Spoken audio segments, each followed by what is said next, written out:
It is my duty to lay upon the table, pursuant to subsection 23(5) of the Auditor General Act, the full 2021 reports from the Commissioner of the Environment and Sustainable Development.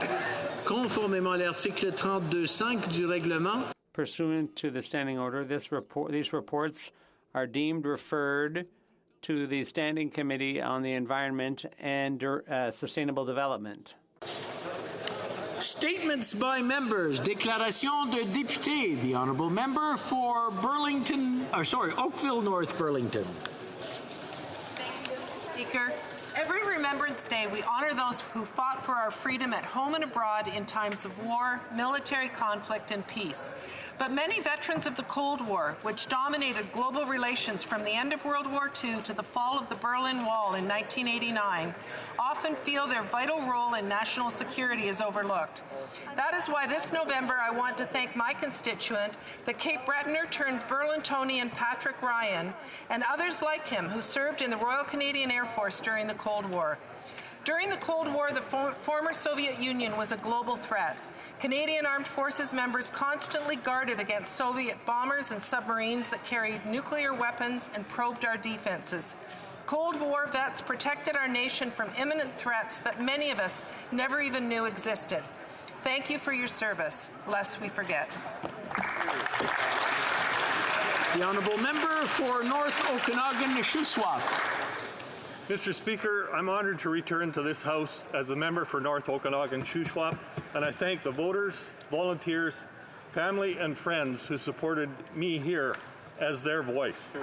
Like so many British Columbians, my constituents have persevered through the pandemic, wildfires, and flooding that have ravaged our province.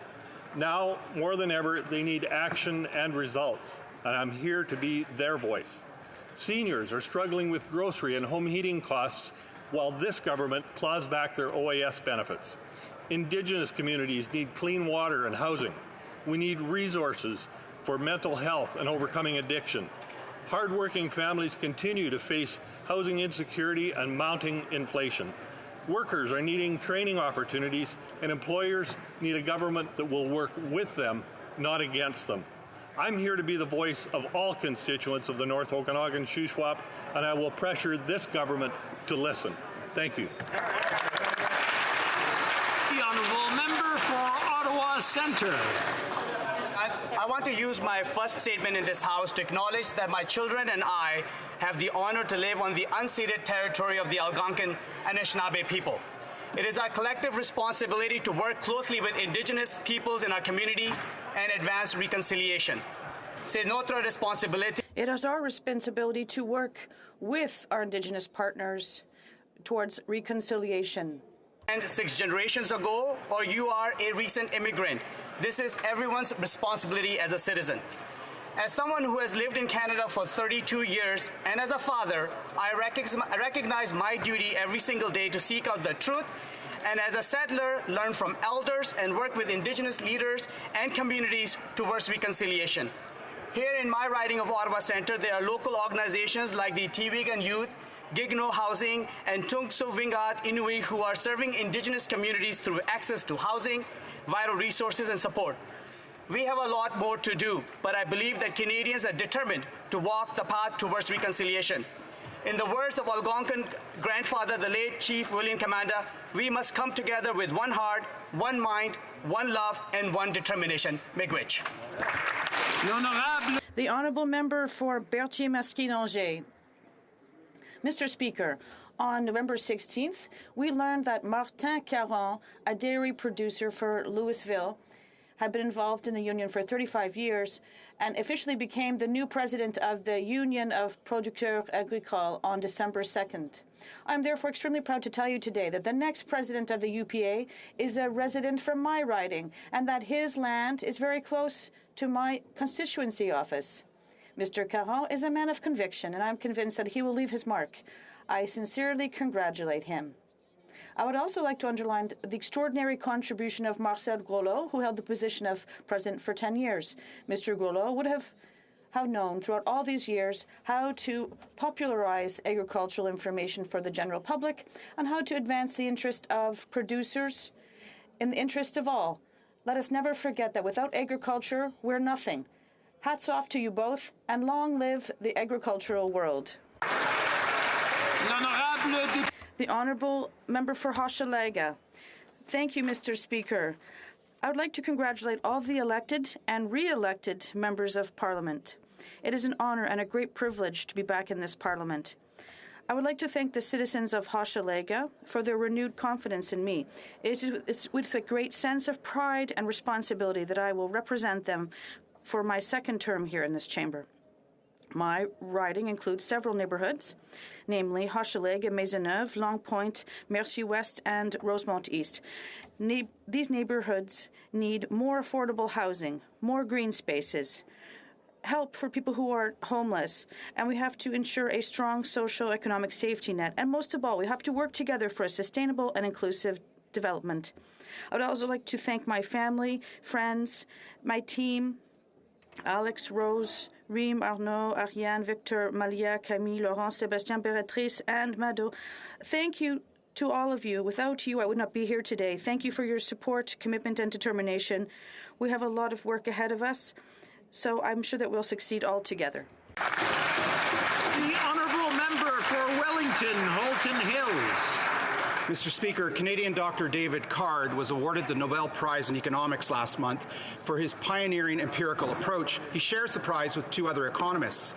David, the son of Yvonne and the late Ted Card, grew up on a dairy farm in Wellington County, just down the road from where I grew up. In fact, we both worked at different times for the same farmers long ago. He's now a professor of economics at the University of California, Berkeley. We're proud of the contributions this great Canadian has made to the field of human knowledge. This is the third Nobel Prize awarded to a Canadian from southwestern Ontario in the last 10 years. Alice Munro of Wingham was awarded the prize in 2013, and Donna Strickland, formerly of Guelph, now of Waterloo, was awarded the prize in 2018. These three Nobel Prize winners are a reflection of the industriousness, the hard work, and the creativity of the people of southwestern Ontario. The Honourable Member for Lac St. Louis. Share news with members of the House that one of my constituents, Rachel Watts, a fourth-year journalism student at Carleton University, is the recipient of this year's Fraser McDougall Prize for Best New Canadian Voice in Human Rights Reporting. This prestigious prize is awarded to an exceptional piece of student journalism with a human rights focus. Rachel's winning entry, entitled Pandemic Intensifies Silent Sorrow of Canada's Asylum Seekers, was a truly compelling and insightful piece on a vital and timely issue. Rachel possesses a rare gift for the written word and an ability to capture a subject in a way that is capable of engaging public opinion and influencing public policy decisions. Indeed, this is the role and power of great journalism. Rachel Watts is clearly on the cusp of a promising and exciting career as a journalist. Mr. Speaker, I just want to be clear. This statement is very much meant to be on the record. Hear, hear. The Honourable Member for Mississauga, Streetsville. Mr. Speaker, I want to take a moment and say congratulations on your re-election as Speaker of the House, and also to take a moment to thank my husband, kids, family, campaign team, and volunteers for their support, and all the residents of the beautiful riding of Mississauga, Streetsville for giving me the honor to serve them. There are many who heed the call to serve a greater purpose in life. For some, it happens because of great loss. Adam Hurt is from Mississauga, Streetsville, and is biking across Canada to raise awareness for arrhythmogenic right ventricular cardiomyopathy, built a family support network in Canada, and supports research into ARVC. It is a disease of the heart muscles that can lead to life-threatening heart rhythms, causing sudden cardiac arrest in young, otherwise healthy Canadians, often without warning. I had the chance to meet him and his team where I learned his story. His wife died suddenly at the age of 31, and his son, 23, has been left in critical condition by the disease. Adam's stoicism and activism is inspiring, and I encourage everyone to learn more and support the foundations of a future where this disease is beaten. Thank you, Mr. Speaker. Hear, hear. Well done. Congratulations. The honourable member for Foothills. Thank you to the constituents of Foothills for once again showing their trust and confidence in me to be their member of Parliament and their voice in Ottawa. It is an honour. But it is these same constituents who faced the BSE crisis and the 2013 flood. The road to recovery was long and arduous. It is heartbreaking now to see farm families in BC facing their own crisis. Dairy, pork, and poultry producers have lost thousands of animals. Fruit growers have been decimated. BC farm families face a challenging and long road to recovery. Thank you to the service clubs, the volunteers, the military for doing all they can to help, and to groups like Do More Ag for offering their services. I'm asking the Agriculture Minister to announce a comprehensive and accessible assistance package for these farmers as soon as possible. The impact on the financial and mental health of BC farm families is going to be profound. This is no time for them to be alone, and they are not. Canada stands with you. The honourable member for Alfred Pellon. Mr. Speaker, congratulations on your re-election. How good it is to be back in this House and to be back in the great bright green of our workplace after all this time in the virtual world. For my first statement in the House of this 44th Parliament, I would like to say thank you 24,516 times to my community of Alfred Pellon. This renewed trust for the third time fills me with pride, humility, and sharpens my sense of responsibility. 15, I've been trusted partner for my community, and I'm committed to continue being so. Je suis déterminé. I'm committed to continue working with people in our community, with community organizations, and with local businesses. Above all, it is for them that I continue my work in my community of Alfred Pellon. I am convinced that together we are moving Canada forward. Thank you, Mr. Speaker. The honourable member for Elgin, Middlesex, London. Thank you, Mr. Speaker. Internationally, 1 in 3 women are subjected to physical or sexual violence at least once in their lifetime. That is roughly 736 million women around the world. Nationally, our numbers are not much better. In Canada, 3 out of 10 women aged 15 years or older have experienced sexual assault. That's 30%, sir. That is 1/3 of all women in Canada. Mr. Speaker, these numbers should deeply upset Canadians, and especially us as parliamentarians. It should motivate us for real, tangible action. Today marks the International Day for the Elimination of Violence Against Women and the beginning of the 16 days of activism against gender-based violence. This year's theme is Orange the World, End Violence Against Women Now. Orange is the color used to represent a brighter future, free of violence against women and girls. If we work together, we can make this future a reality. We all have a part to play in ending violence against women. We need to come up with a concrete plan that provides the necessary resources, funding, and support for women and young girls facing violence. To ensure safer communities and a safer Canada, we need to do better. Thank you, Mr. Speaker.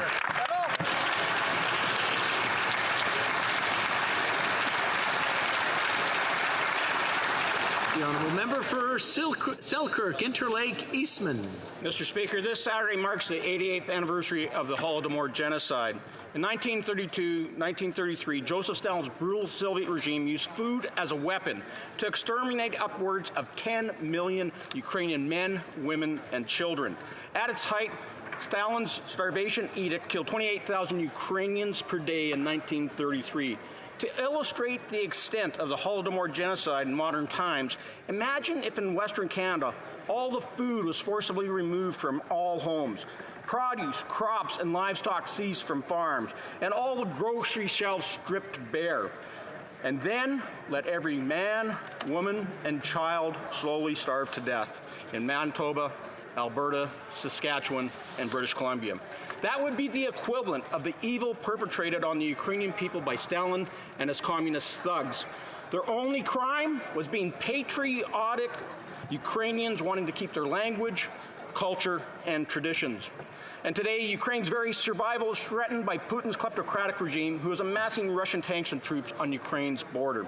This Saturday evening, I invite every Canadian to light a candle in remembrance of the millions of lives lost and honor those who survived. Vichnaya pamyat. May their memories be eternal.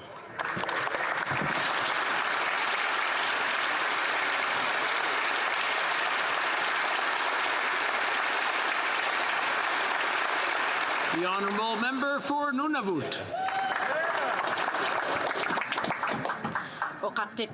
I speak today on International Day for the Elimination of Violence Against Women.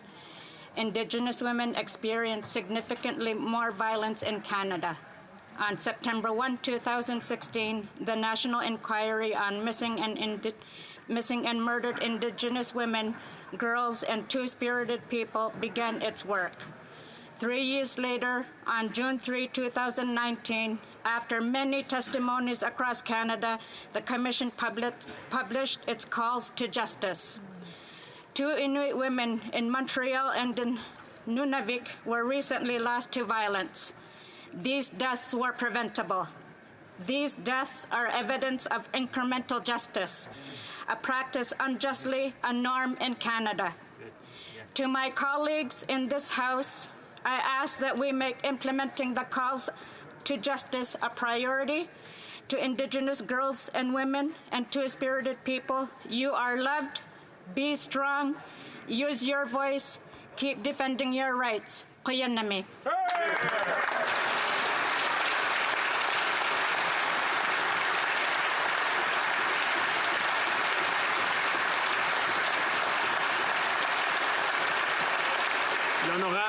The honourable member for Drummond.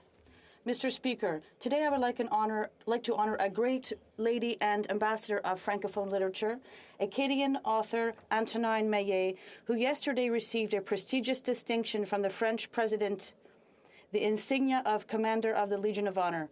Many of us know this exceptional writer through her famous character La Sanguine, but her award-winning work includes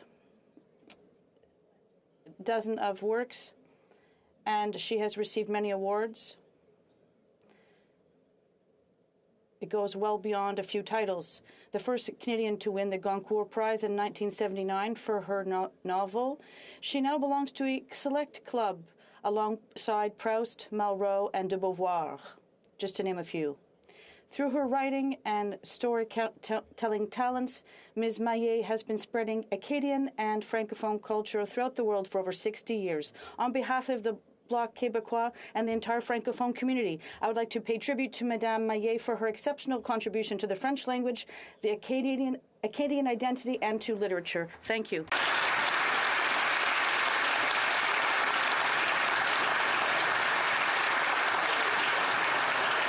The honourable member for Leeds, Grenville, Thousand Islands, and Rideau Lakes. The leader of the NDP was spotted in a TikTok video sitting on a swing, plucking a daisy's petals. He was heard whispering, "Do I have a coalition with the Liberals or do I not? Do I have a coalition with the Liberals or do I not?"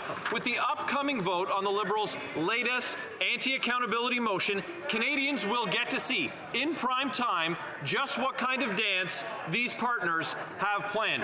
It certainly won't be a Western swing, but more like the job-killing jive, the shutdown shuffle, or the inflation waltz. A Liberal NDP coalition will be an absolute disaster for Canadians who are already struggling to get by because of the skyrocketing cost of living due to the Prime Minister's reckless spending. This coalition promises to wreck the economy, kill jobs, and raise costs for Canadians. The Liberals and the NDP are the dance partners Canadians cannot afford. Will the Prime Minister get his wish and form a coalition with the unprincipled NDP? Tune in tonight, Mr. Speaker, to witness what the final pull of the daisy's petal will reveal.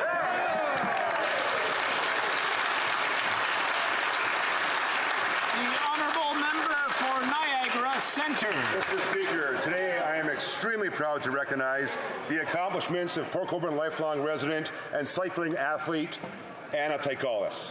Starting with a bicycle built for two that she shared as a teenager with her future husband Wally, Anna eventually excelled in the cycling disciplines of mountain bike, cyclocross, road, individual time trial, and criterium racing. Her most recent master-level results include gold medals of Canadian champion titles in individual time, road race, and criterium back in September 2021. Only Anna's commitment, Mr. Speaker, to training during the COVID-19 pandemic has allowed her to accomplish these historic results. She trained indoors, outdoors, in all weather conditions to reach the required fitness level to succeed, Mr. Speaker. Anna isn't just a role model for her children, Jay and Janet. She has also set an example for the entire Niagara community. Thank you, Mr. Speaker.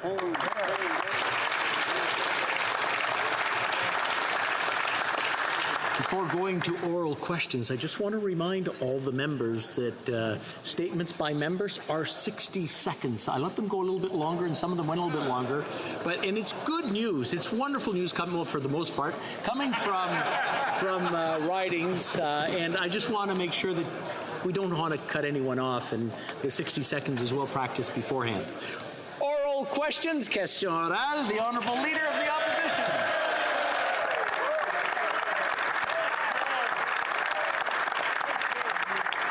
Mr. Speaker, last week the Prime Minister went to Washington. Last night, Canadians got hit with new tariffs on softwood lumber.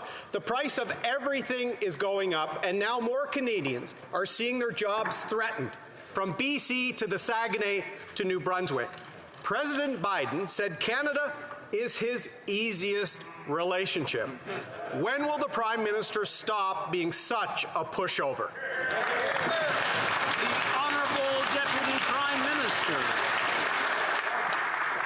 Mr. Speaker, the softwood lumber industry is a source of jobs and pride for Canadians across our country.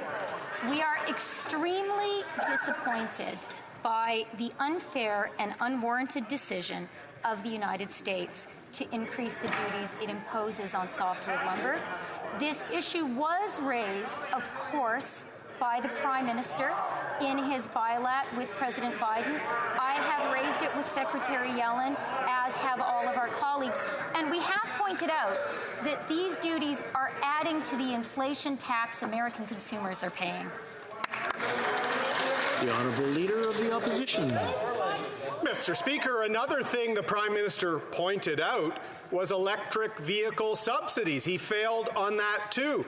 He failed on Keystone XL. He was months late standing up for Line 5, and now we've got mill workers having their jobs threatened just before Christmas. Workers who already can't afford this Liberal economy. Is the Liberal government going to stand up for Canadian workers or just keep selling them out? Deputy Prime Minister.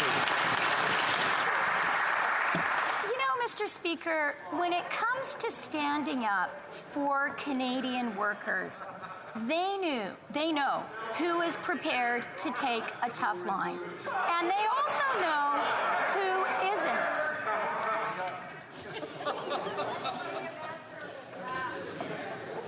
I'm having a hard time hearing the answer. I'm going to ask the Honourable Deputy Prime Minister to start from the top so I can hear the whole reply. Please start. Mr. Speaker, when it comes to standing up for Canadian workers, they know who is prepared to take a tough line and who isn't. They remember that the man who is now the leader of the official opposition during our 232 tariff fight publicly called on us to drop our retaliation. He thought we were being too tough. We weren't, we won, and we'll win this fight too, Mr. Speaker. Full Leader of the Opposition. Mr. Speaker, perhaps the Prime Minister's new Foreign Minister will rectify the failures of the Deputy Prime Minister when she was in that role. Now the Prime Minister stopped our potato exports because of threats from the Americans. More threats doesn't sound like a friend to us, Mr. Speaker. And it's nice this Prime Minister informed the U.S. State Department before he informed the Premier of PEI. Farmers, foresters, factory workers, all being failed by the Liberal government. Will failing the Americans be a chapter in the Deputy Prime Minister's new book? The Honourable Deputy Prime Minister.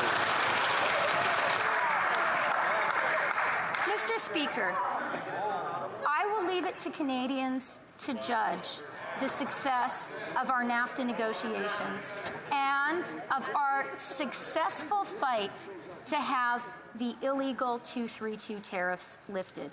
We won that fight. Now, I do want to say something specifically to the potato farmers of PEI. I grew up on a farm too, I know how important farming is to our communities. Our members of parliament, our ministers, our prime minister are fighting for PEI potato farmers, and we're going to get this done, Mr. Speaker. The Leader of the Opposition. Monsieur le Président, Mr. Speaker, last week the Prime Minister went to Washington. Last night, Canadians were hit with new tariffs on softwood lumber. The price of everything is going up, and more Canadians are seeing their jobs threatened. From Saguenay to Northern Ontario, when will the Prime Minister stop racking up failure after failure with the U.S.? The Honourable Deputy Prime Minister. Mr. Speaker, softwood lumber is one of the key industries in this country, and our government will always be there for workers in that industry.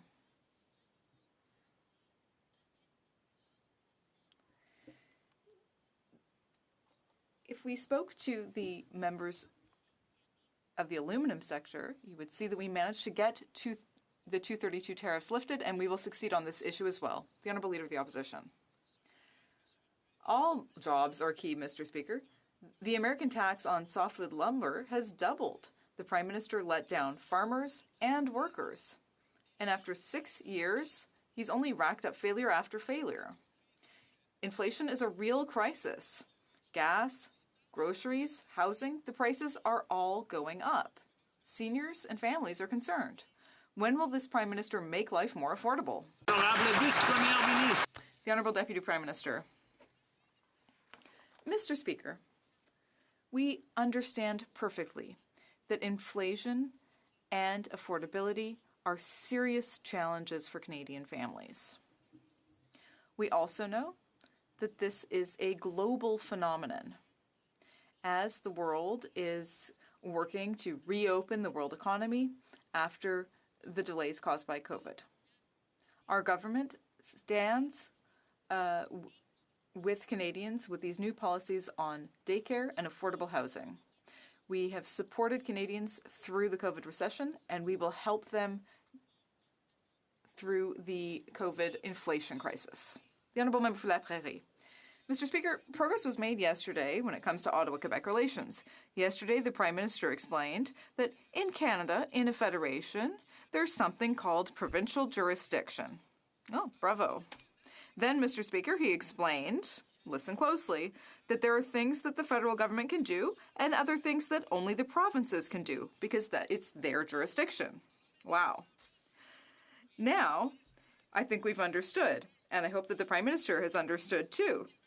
So, will he transfer Quebec the money it's asked for healthcare? The Honourable Deputy Prime Minister. Mr. Speaker,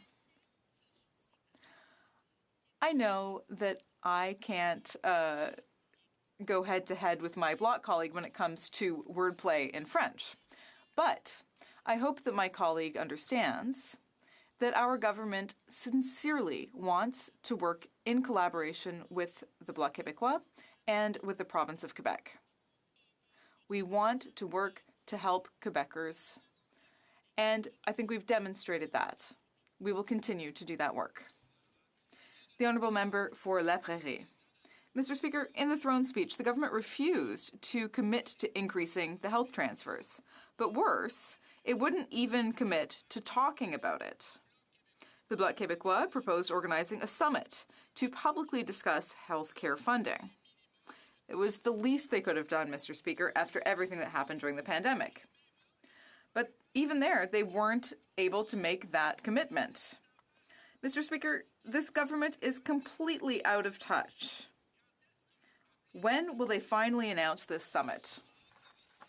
The Honourable Deputy Prime Minister.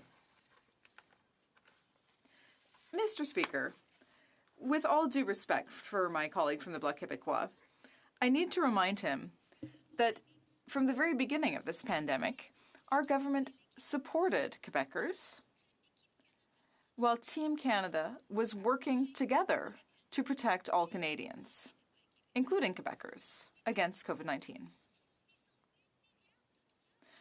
We gave $1 billion to have a successful vaccine rollout across this country. We have struck agreements for daycare, and we will continue to work together. The Honourable Member for Burnaby South. Merci, Monsieur le Président. We are in the grips of a climate crisis. We're feeling the impacts of it, and we need immediate action. The Liberals claim that their fossil fuel subsidies help reduce emissions. Well, it turns out that the Auditor General has just confirmed that is not the case. In fact, they are not reducing emissions. So why won't the Prime Minister just finally end all fossil fuel subsidies and invest that public money into renewable energy and creating good jobs that help us fight the climate crisis? The Honourable Deputy Prime Minister. Mr. Speaker, we agree with the Leader of the NDP, and I hope with all members of this House, that climate action is urgent and essential. That's why we are committed to eliminating fossil fuel subsidies by 2023. That was in the climate plan that we ran on during the recent election campaign.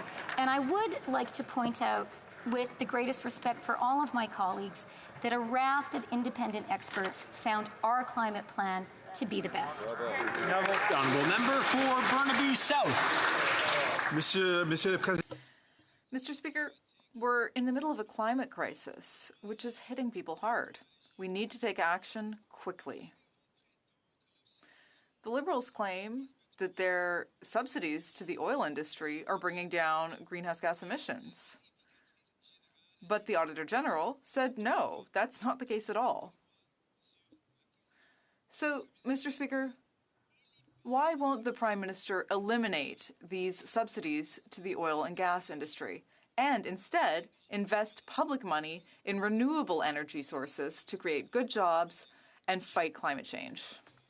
The Honourable Deputy Prime Minister. Mr. Speaker, we completely agree with our colleagues from the NDP,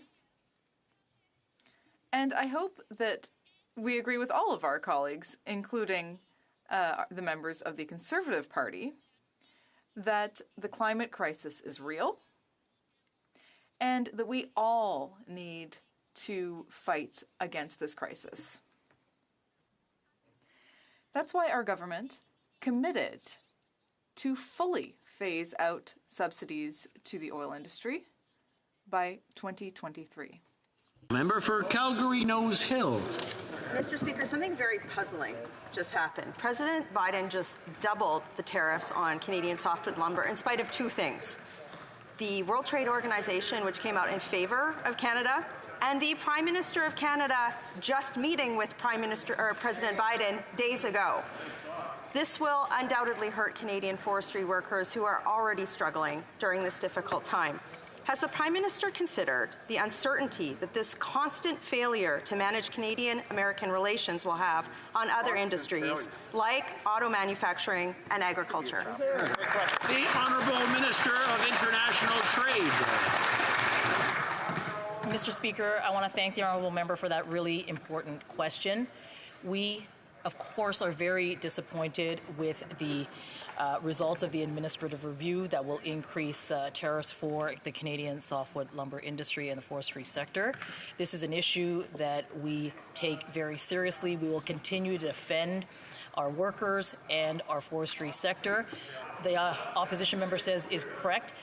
The WTO, as well as panels in NAFTA, have found Canada to be fair in its trading practices, and we will continue to fight for Canadian workers, forestry workers, all the time. Member for Calgary Nose Hill. Well, if a doubling of tariffs is what defense looks like from this government, I hate to know what their definition of success is. Like, it's just crazy. Like, the tariffs have been doubled. It's been 6 years. I think they've gone through 5 foreign ministers and 4 international trade ministers in the last 6 years. They haven't been able to get anything, and they doubled it. This is going to hurt Canadian forestry workers. We can't have these platitudes anymore. So my question is this. I think this is rotation number 6 in that minister's office. What's going to be different this time? And when are we going to get justice for Canadian forestry workers? The Honourable Minister.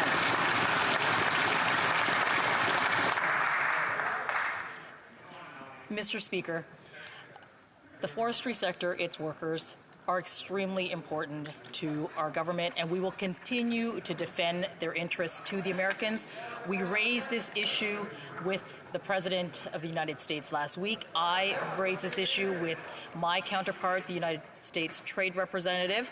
I think that this government's record in standing up for Canadian businesses, in negotiating a trade agreement that works for Canada, that improves North American competitiveness, is the record that we stand on. I won't take any lessons on asking us to capitulate to the former president. The Honourable Member for Chicoutimi-Le-Fjord. Mr. Speaker, the Canadian softwood lumber crisis is still not resolved. In what's becoming a habit for the Liberal government, they've abdicated responsibility. They said it was too difficult to negotiate with the former Republican president. But on this side of the House, we knew that it would still be difficult under the new president. So what new excuse will the Liberals find now that the U.S. has announced their intention to double the tariffs on Canadian lumber imports? The Honourable Minister.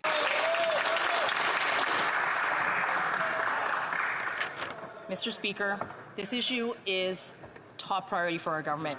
It's why we have pursued litigation under Chapter 10 of CUSMA. This is only possible because our government fought hard to keep the dispute settlement mechanism in the new trade agreement so that we can stand up for Canadians just like we are doing now.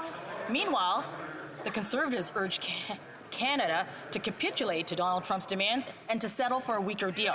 So unlike the Conservatives, our government will always have the backs of Canadian businesses and workers. Thank you, Mr. Speaker. The Honourable Member for Chicoutimi-Le-Fjord. Mr. Speaker, the relationship with the U.S. is getting worse every year, even with the new president. It's time we realized that this problem is not only across the border, the problem is on this side. These new tariffs are another blow to businesses and Canadians who are grappling with rising prices.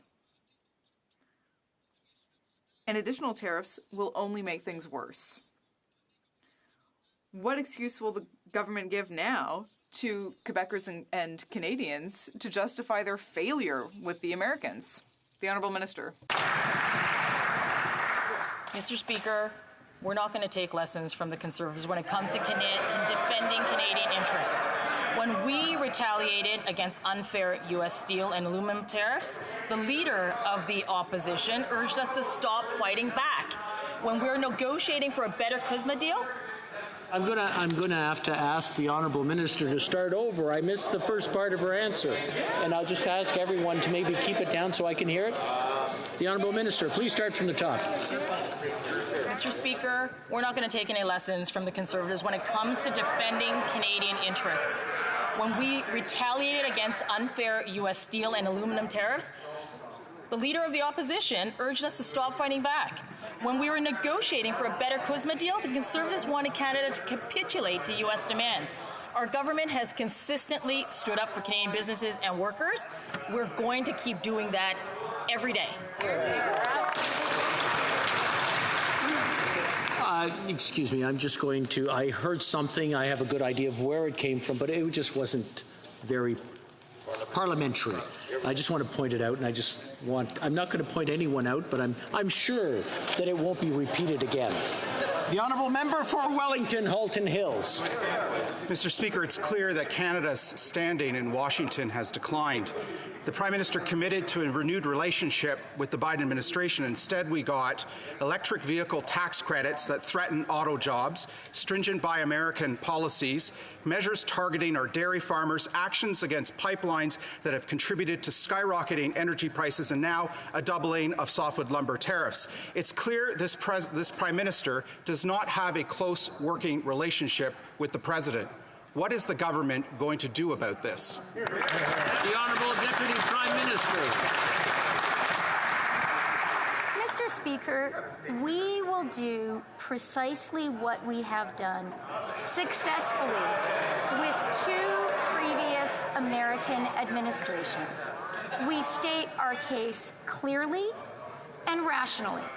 We also make very, very clear that Canada is prepared to retaliate to defend the national interests. We've done it before. We'll do it again if we have to. Honourable Member for Wellington, Halton Hills. Mr. Speaker, the Prime Minister couldn't get a phone call with the President to informally resolve Line 5. Instead, he had to formally invoke a treaty to get a meeting with the White House. The Prime Minister visited Washington last week and instead of coming home with some issues resolved, came home with a doubling of the softwood lumber tariffs. I repeat, it's clear this Prime Minister does not have a close working relationship with the Prime Minister. What is the government going to do about this? Honourable Deputy Prime Minister.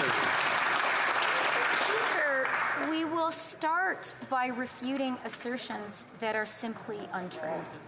The Prime Minister has a very strong, very effective working relationship with the President. I was there. I saw it in action. I saw their extensive tete-a-tete where important issues were raised. And I want to tell you, Mr. Speaker, we came home and we continued working. I and all of my colleagues have been in touch, following up with our American counterparts on that very effective meeting. The Honourable Member for Avignon-Lamitis, Matane-Matapédia. Mr. Speaker, after the death of innocent bystanders like Thomas Trudel, 16 years old, and Mariam Boundaoui, 15 years old, the province of Quebec and the mayor of Montreal have called on the federal government to crack down on firearms crossing the border. But instead of saying, yes, let's work together, the Minister of Foreign Affairs blamed Valérie Plante, saying, oh, the city of Montreal needs to make this a priority too. Mr. Speaker, the police seized more weapons in Montreal last year than the federal government as a whole did at the border the entire year. So, why, instead of being condescending, why doesn't the minister commit to real action? The Honourable Minister of Public Safety. First of all, Mr. Speaker, I want to congratulate my colleague in her new role, and I hope we're able to work together productively. My heart goes out to the families of Thomas Trudel and Mariam Boundaoui, whose lives were taken far too early. This is an unacceptable tragedy. We are cracking down on the trade of firearms, and we have promised to invest at least $1 billion to help the provinces ban handguns, and we will continue to work in collaboration with the province of Quebec. Thank you. The Honourable Member for Avignon-Lamitis, Matane-Matapédia. Mr. Speaker, I'd like to quote Quebec's Public Safety Minister. Weapons don't magically arrive in Quebec. They get in through the borders, which are under federal jurisdiction. Mr. Speaker, each level of government has a role to play. The federal government's role is to control the borders. As long as it doesn't do this, we can do all the prevention we want and ban all the weapons we want, but weapons will continue to circulate in our streets. The federal government must ensure that every inch of the border is secure, and must do so by working with partners, including First Nations. When will they finally take action against firearms? The Honourable Minister.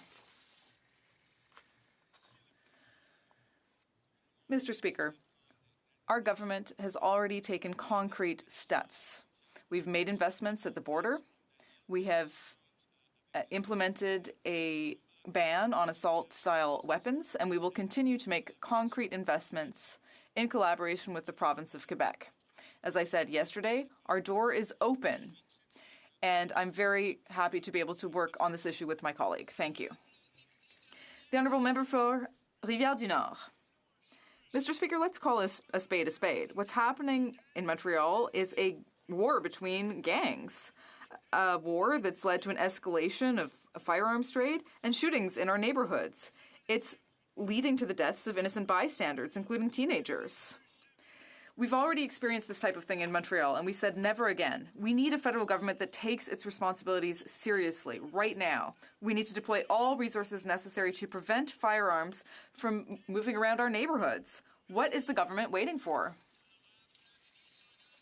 The Honourable Minister of Public Safety. Mr. Speaker, our government has already taken concrete action. We've protected the security and safety of Canadians. That is the #1 priority of our government. But we know that too many lives have been touched by firearms violence. Reducing gang warfare in our streets and neighborhoods needs to happen within the right social conditions. As I already said, we will continue to invest to take concrete steps and to fight firearms violence. For Prince Albert. All right, Mr. Speaker. This government has a history of making promises to Canadians and not following through. Another example of this behavior happened again last week when the Prime Minister traveled to Washington. If the Prime Minister did mention softwood lumber in his meeting with President Biden, it is obvious that the President just doesn't care what the Prime Minister has to say. Right. Mr. Speaker, following the Prime Minister's trip to the U.S. Commerce Department doubled duties on Canadian softwood lumber. This is devastating to the industry. Why didn't the Prime Minister use his one-on-one time with President Biden to resolve this dispute? The Honourable Minister for International Trade.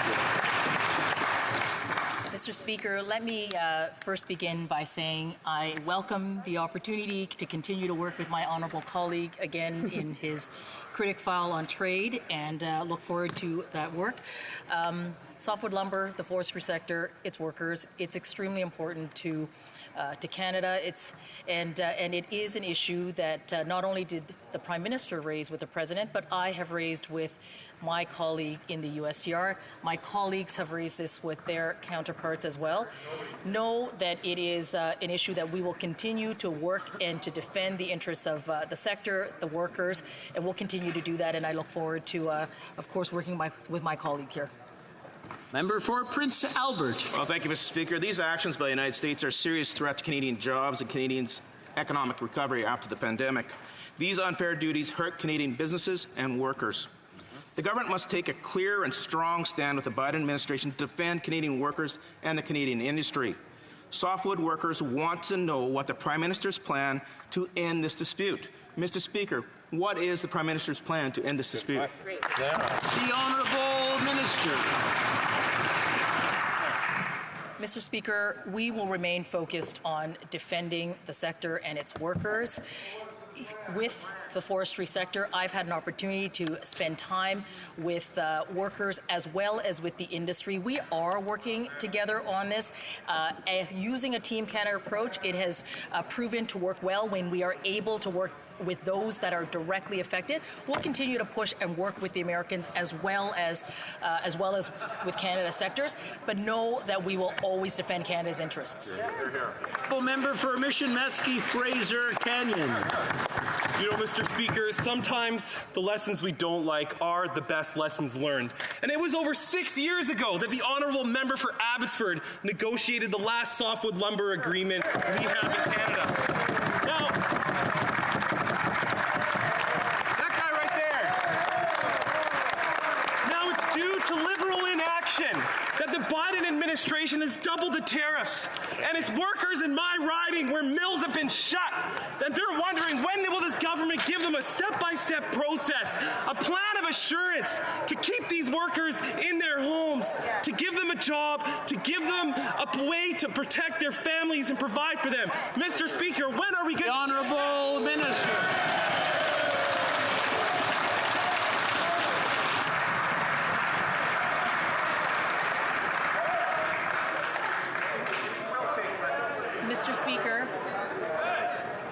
Mr. Speaker, I absolutely share the impassioned plea that my colleague in the member opposite have shared.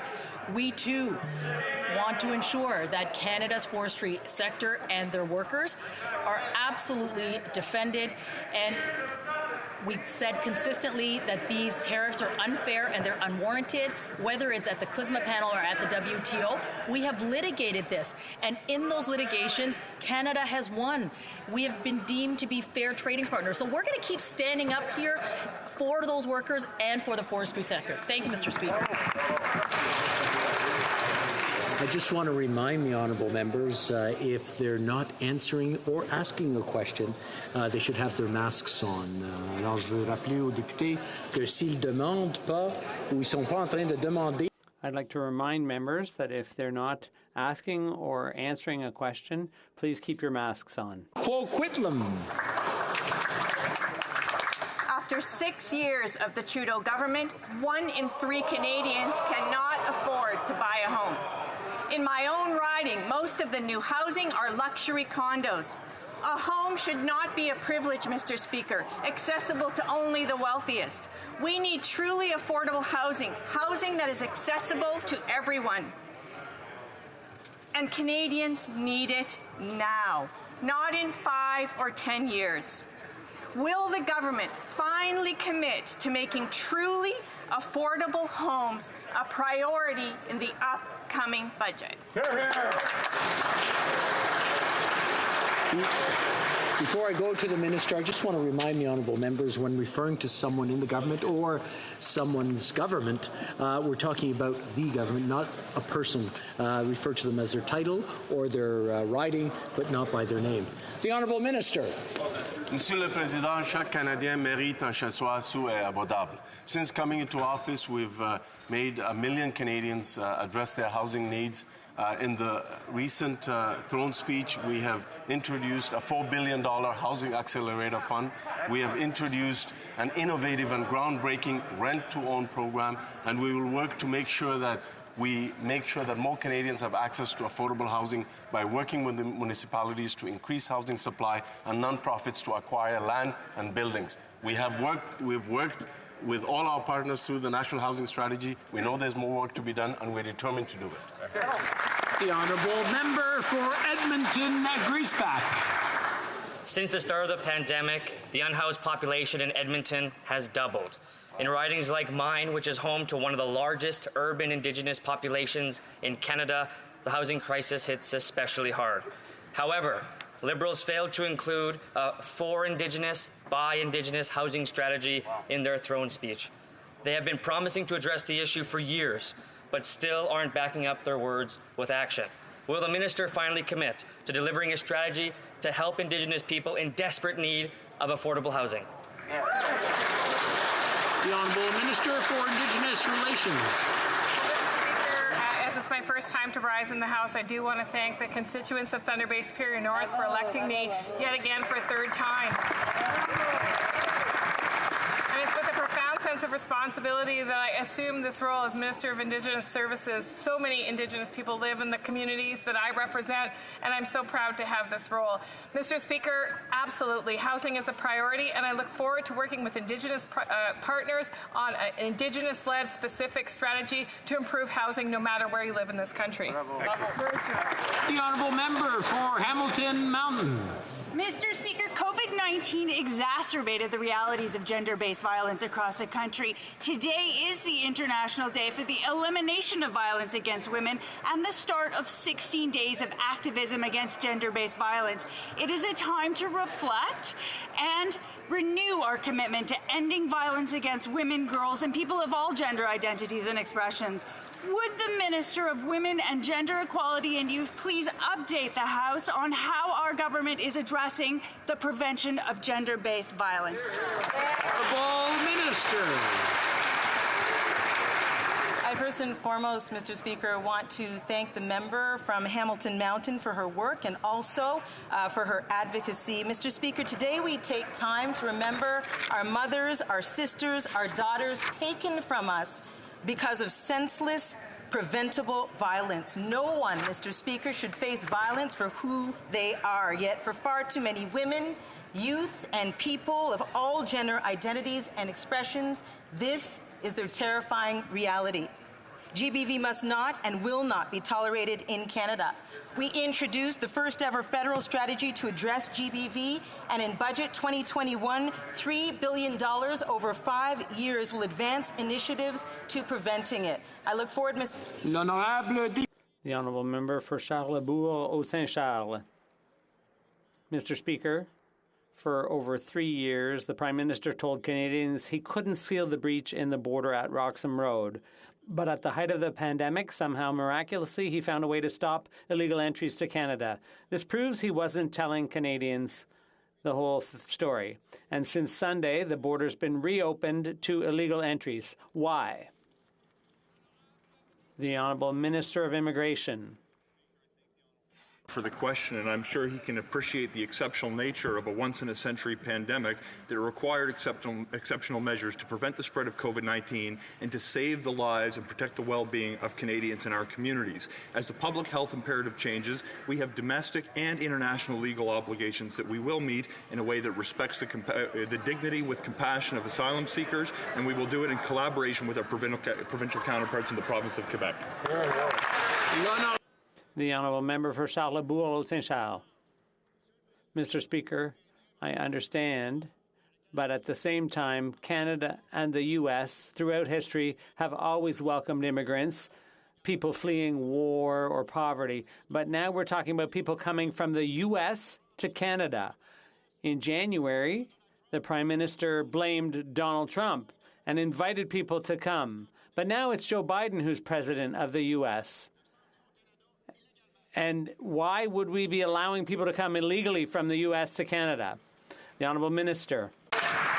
Mr. Speaker, the origin country of an asylum seeker does not change the legal obligations that the federal government is required to meet, both domestic and international. Further, Mr. Speaker, I find the language used to spark fear and division amongst Canadians, to turn them against people who are showing up the border.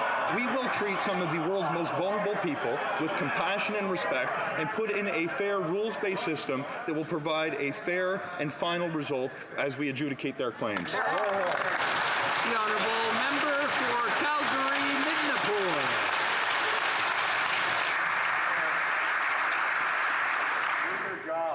Mr. Speaker, sectors across Canada are grappling with labour shortages. A BDC report found that 64% of companies say that difficulties finding workers is limiting their growth. RBC reported that over 1/3 of businesses are having problems finding employees, resulting in 870,000 vacancies across Canada. Businesses need workers to make money. What is the minister doing to resolve these labour shortages? The Honourable Minister. Mr. Speaker, some sectors in Canada are actually outpacing their ability to find workers, and that's because of the strength of our economy.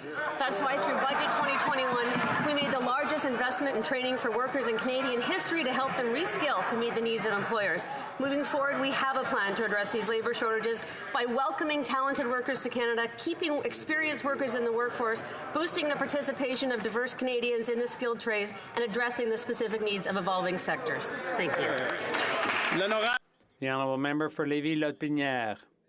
Mr. Speaker, this week I listened to and then read and reread this Liberal government's speech from the throne. Unfortunately, there was no mention of the labour shortage, which is a big problem all across Quebec, particularly in my region of the Chaudière-Appalaches. It's truly scandalous after putting us through an election that changed absolutely nothing. Mr. Speaker, will the government undertake to work with Conservative members from Quebec on finding solutions to the labour shortage for our Quebec companies? The Honourable Minister.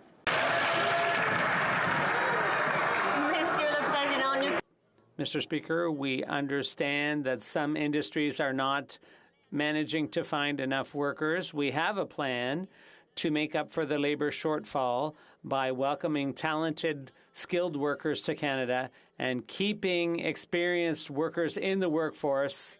I'm sorry to interrupt the minister. Just for a few seconds. I'm sorry to have to interrupt the minister. I was trying to listen, but I couldn't hear anything. I would ask the minister to start her answer over so I can understand everything she says. Thank you, Mr. Speaker. We understand that some industries can't find enough workers.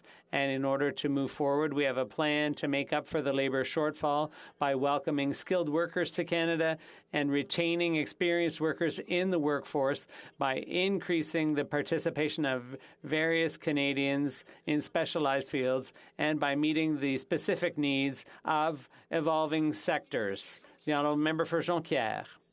Thank you, Mr. Speaker.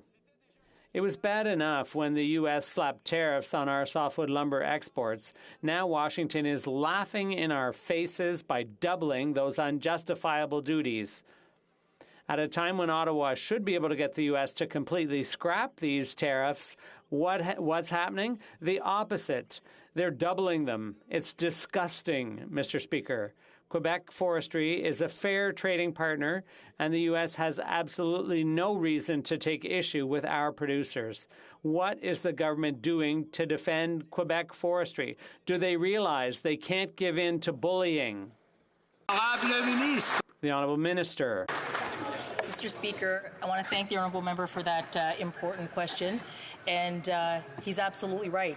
This is a very, very important sector to Canada, to Quebecers, and I want to assure him, I want to assure forestry workers, I want to assure the forestry industry that we will continue to defend them. These duties are unjustified and they are unfair and they do hurt workers on both sides of the border. I've communicated this to my counterpart. We will continue to stand up for the Canadian forestry sector, and we're going to keep doing this work.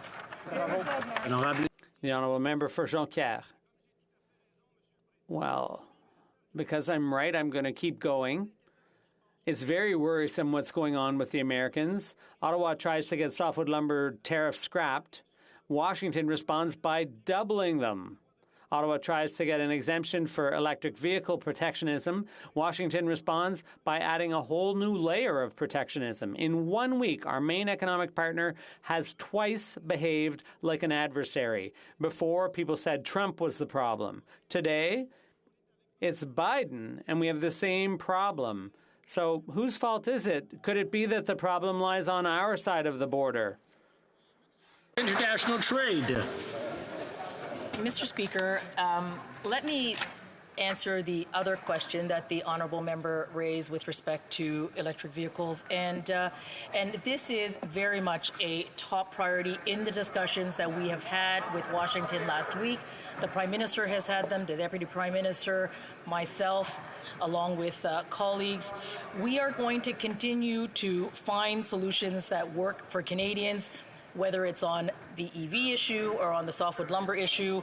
We're going to be there every single step of the way. We're going to work to find solutions that are going to be acceptable to Canada, to our industry, and to our workers. Thank you, Mr. Speaker. Honourable Member for Calgary Forest Lawn. In October, Polaris Strategic Insights reported on systemic racism throughout IRCC. The report highlights mocking of racialized employees, calling a department known for having a lot of ethnic employees as the ghetto, and references to certain African nations as the Dirty 30. What faith can anyone have in this new immigration minister to solve issues of racism in IRCC and its toxic workplace when he couldn't even stand up to the Prime Minister for doing racist blackface? The Honourable Minister of Immigration. On an issue as important as addressing systemic racism in the public service, we need to ensure that we behave like adults when we're having conversations. I thank the honourable member for the very responsible conversation that we were able to have just a few hours ago, where it wasn't framed in necessarily quite the same way. The reality is, systemic racism is a real threat not only to the victims who are subjected to that racism, but to the ability of the government to perform at its full potential. Mr. Speaker, I intend to follow through on the IRCC's plans to implement an anti-racism task force. I will make sure that this is not just window dressing, but provides everyone with a safe and effective place to come to work. The Honourable Member for Fort McMurray, Cold Lake. Thank you, Mr. Speaker. As a new mom, I'm very well aware how expensive having a baby can be. And the cost of many items, like diapers, are getting more expensive under this Liberal government. Ever-increasing inflation is making life more expensive, from gas to groceries and everything in between. When will the Prime Minister recognize the inflation crisis and help the many families that are struggling today? The Honourable Minister. Congratulate my new colleague, who I know is a new mother, and I'm looking forward to working with her to make life more affordable for families. And in fact, I'm really pleased to announce in this House that just a week ago, we were in Alberta to announce $10 a day daycare.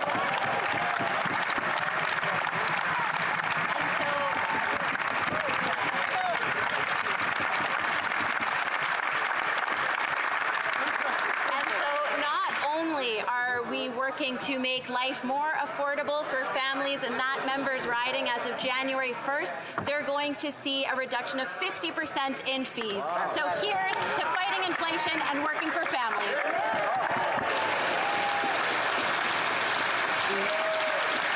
The honourable member for Fort McMurray, Cold Lake.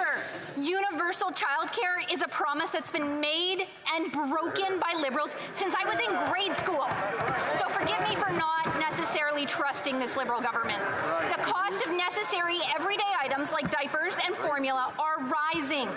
Affordability in childcare is a priority for many working families, but so is feeding their children and keeping the heat on. Will the Prime Minister at least acknowledge these massive increases to the cost of living are being caused by your government's policies?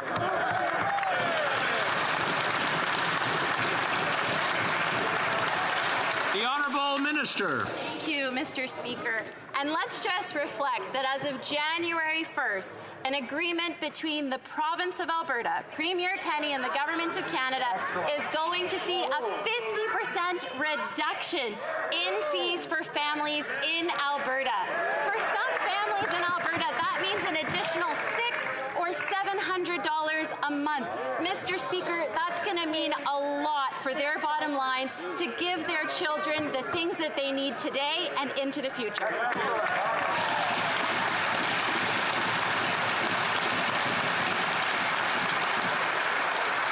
I just want to remind the honourable members, and when placing a question or even answering one, to place it through the chair, not to the chair. I assure you that I have no government here.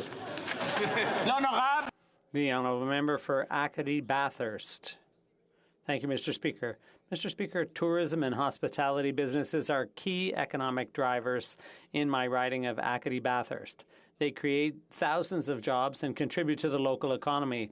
They also allow people from all over the country and indeed the world to see why myself and others are proud to live here. However, the pandemic has hit these businesses particularly hard. That's why the work this government has done to keep them afloat was so crucial for this industry and its workers. Can the Finance Minister tell us about the ongoing support we're providing tourism and hospitality businesses in my riding and all over the country? Thank you, Mr. Speaker. The Honourable Deputy Prime Minister. Mr. Speaker, I'd like to thank the member for Acadie Bathurst for his work and for that excellent question. Thanks to the hard work of all Canadians, we are on track toward economic recovery, but some parts of the country still need targeted support. That's why we're proposing the new Tourism and Hospitality Recovery Program, which will provide support to hotels, tour operators, travel agencies, and restaurants through wage and rent subsidy programs. Before Carlton. I want to congratulate the Finance Minister on her flip-flop today. She had said that deflation was a bigger risk to Canada than inflation. Now that Canada has the second highest inflation rate in the G7, higher than the Eurozone and higher than most of our competitors, and the second most housing inflation of any country on earth, she has admitted that we have, quote, an inflation crisis. Congratulations for finally waking up to that. Will she acknowledge that this inflation is in fact a homegrown problem? The Honourable Deputy Prime Minister. Mr. Speaker, I know that Canadians understand that inflation is a global phenomenon, and here are some numbers to back that up.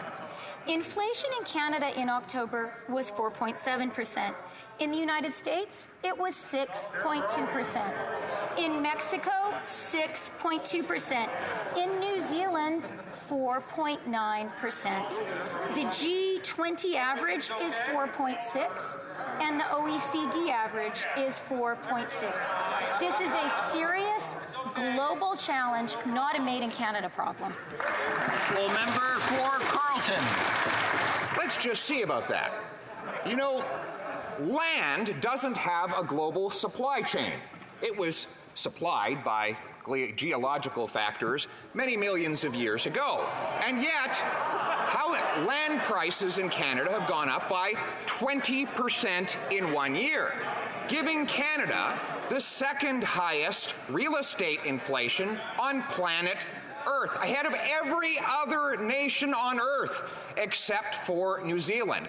A phenomenon that really kicked off after this finance minister began flooding markets with cheap cash and ballooning prices. Isn't that a homegrown problem? The Honourable Deputy Prime Minister. Mr. Speaker, the Conservatives may not want to listen to me about inflation, but I suspect they read the National Post. So let me quote what a Post columnist had to say this week. Inflation is a global phenomenon. It is being influenced by external factors like supply kinks and global bond yields. The National Post was likewise unimpressed by the antics of the member for Carleton, describing him as charging out of his corner arms windmilling. I suspect that will be the judgment of most Canadians, including the conservative readers of the National Post. The Honourable Member for Carleton. Well, it would be impossible to listen to what she has to say about inflation because before today she hadn't even mentioned the word. She suggested that we would have deflation. And as for the claims of her liberal media friends, they are disproven by the facts that countries all over the world, including 5 of the other 6 G7 countries, have lower inflation than Canada. That's right. And every country on Earth has less housing inflation than Canada, except one. So given that we're doing so much worse than our competitors, will she finally admit it's a homegrown problem? That's right. The Honourable Deputy Prime Minister.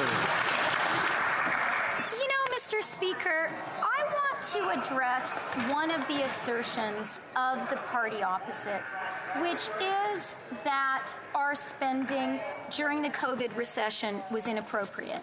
And I want to ask them to be honest with Canadians, and I want them to tell Canadians whether they really believe that COVID lockdowns were the time for austerity. Canadians know that supporting them during the COVID recession was the right thing to do, and they know better than to trust Conservatives to have their backs during the crisis. The Honourable Member for Brampton North. Mr. Speaker, we know that affordable childcare isn't a luxury, it's a necessity. It's also essential for a robust economic recovery.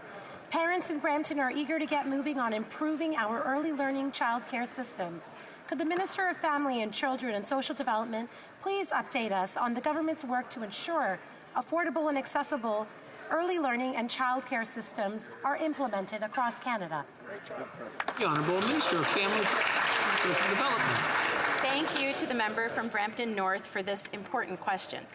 Affordable, quality, and inclusive childcare is good for kids, it's good for parents, and it's good for our economy. 60% of children in Canada are now covered by provincial agreements with the federal government that will see $10 a day childcare in the next 5 years. That is 9 provinces and territories where parents will see their childcare fees cut in half next year. I am looking forward to adding Ontario to this list soon so that parents in Brampton and across Ontario will also benefit from this transformational federal investment. Hear, hear. The Honourable Member for Skeena, Bulkley Valley. Mr. Speaker, last week militarized police once again descended on Wet'suwet'en territory. The world watched as unarmed Indigenous women were arrested at gunpoint, and I've heard from dozens of Indigenous leaders who are horrified by what happened. To the minister responsible for the RCMP, do the events of November 19th reflect his view of how Canada should engage with Indigenous people on their lands? And if not, what is he going to do to review RCMP conduct? The Honourable Minister for Public Safety. Mr. Speaker, as I have said earlier this week, we expressed concerns at the way in which the operation was conducted in the Wet'suwet'en. I have said that we are going to continue to monitor the case very closely. Of course, as members will know in this chamber, elected representatives do not direct operations, nor is it for elected representatives to adjudicate on the merits of an individual case. That is a job for the courts, but our job will be to ensure that there is alignment between the values and the principles that underscore the responsibilities of the RCMP and those operations, and we will do that job. Thank you, Mr. Speaker. The honourable member for Saanich Gulf Islands. Thank you, Mr. Speaker. COP26 has ended not with a bang, but with a disappointing whimper. 1.5 degrees may still be alive, but we must all do more globally. That means that in Canada, the plans that have already been put in place have to be believable. They have to deliver results. So today's report from the Commissioner for Environment and Sustainable Development that Canada has 30 years of failure on climate focused on this new program, Emissions Reduction Fund, which after spending $70 million, the Auditor General was unable to find if a single ton of carbon was reduced. Can the Honourable Minister update us on how this program can be fixed? The Honourable Minister.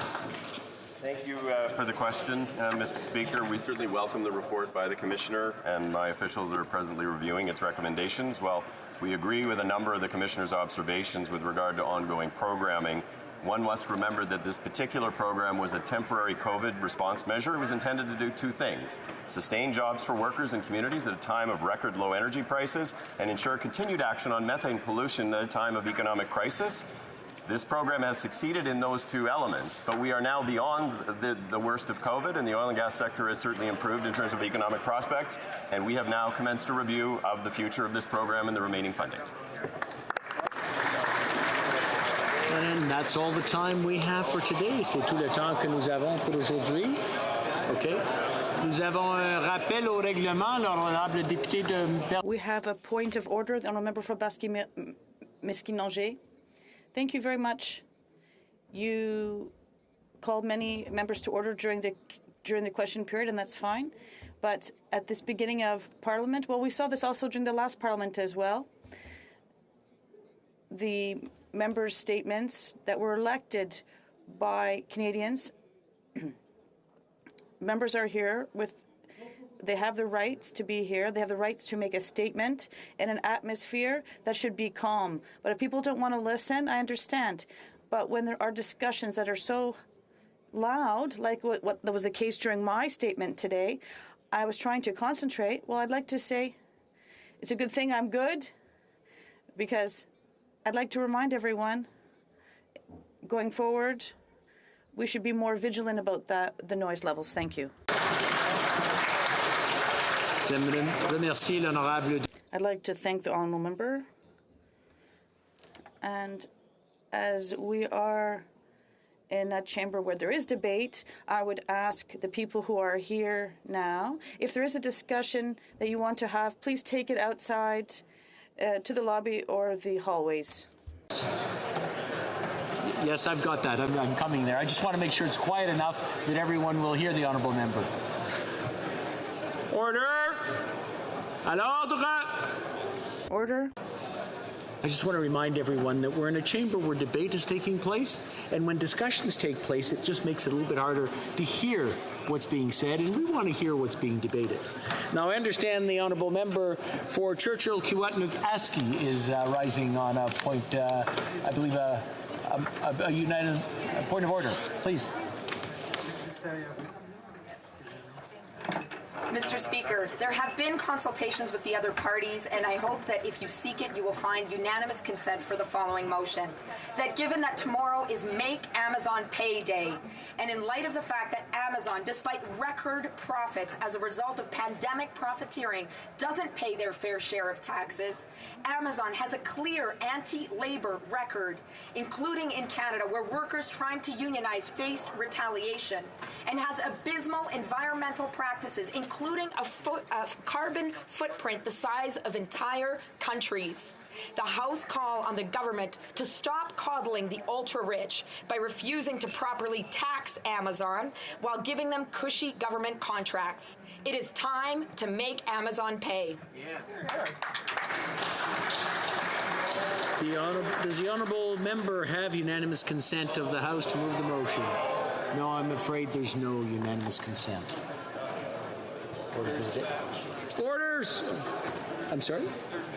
Oh, I'm sorry. The Thursday question. The Honourable Opposition House Leader. Thank you so much, Mr. Speaker. What a great pleasure to get back to the truth and habitude that we have here in the House of Commons with this Thursday's question between both House Leader. Monsieur le Président, permettez-moi. Mr. Speaker, allow me to officially congratulate you on your election. We've showed over the last 4 days that Parliament is functioning well. Now, in the coming days, what has the government planned? That is my question for my honourable colleague across the way, the Government House Leader. The Honourable Government House Leader. Thank you very much, Mr. Speaker. That's an excellent question. I do love the Thursday question. So I can say that tomorrow we'll be starting debate at second reading stage of Bill C2, an act concerning additional support in response to COVID-19, which was tabled yesterday by